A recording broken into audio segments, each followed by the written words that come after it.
soyons véridiques. Ceux qui ont préparé ces projets, ils ont mal préparé ces projets.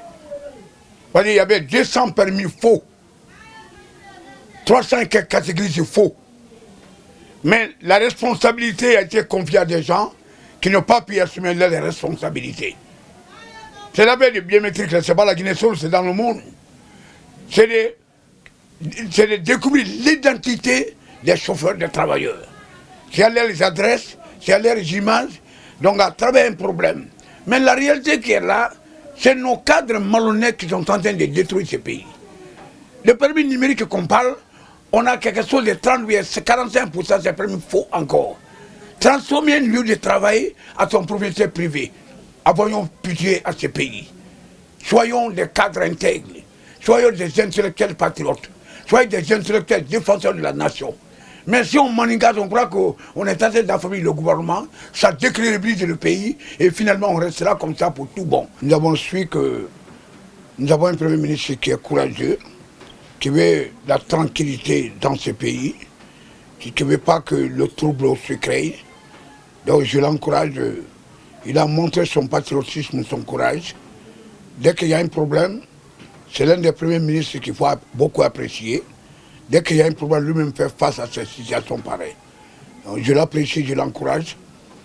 Acceptons maintenant que des hommes intègres, des hommes dignes, des hommes capables, qu'on arrive à les soutenir. Parce qu'il est rare maintenant d'avoir des hommes crédibles dans la gérance humaine. Celui qui s'engage, dès qu'un problème tombe, il assume sa responsabilité pour que le pays reste dans le calme, dans la tranquillité. Il faut le féliciter et l'encourager, que ce qu'il est en train de faire, que nous sommes très contents de lui.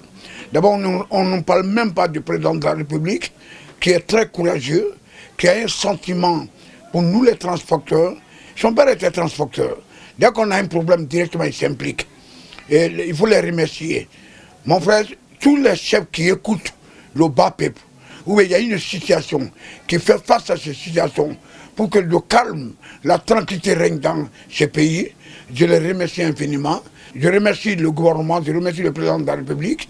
Et même, on est en train de partir vers un progrès de l'humanisme. Il y a des chefs de l'État, ça ne les concerne pas. Quand il est dans toutes les conditions, il oublie le bas peuple. Il y a le Premier ministre, quand il est sur le climatiseur, alors il abandonne le peuple. Mais ce n'est pas Baouri. Depuis qu'il est venu, on voit qu'il est courageux. Il a le courage de voir que ce pays la change. Il n'a qu'à mettre en tête que l'union est avec lui. Ce qu'il est en train de faire, de ne pas écouter les gens. Bah, l'égoïsme dans ce pays est naturel. Mais ça trace ce que nous avons vu. Il est apprécié et encouragé. Et on le remercie infiniment. Que l'État, le gouvernement nous accepte.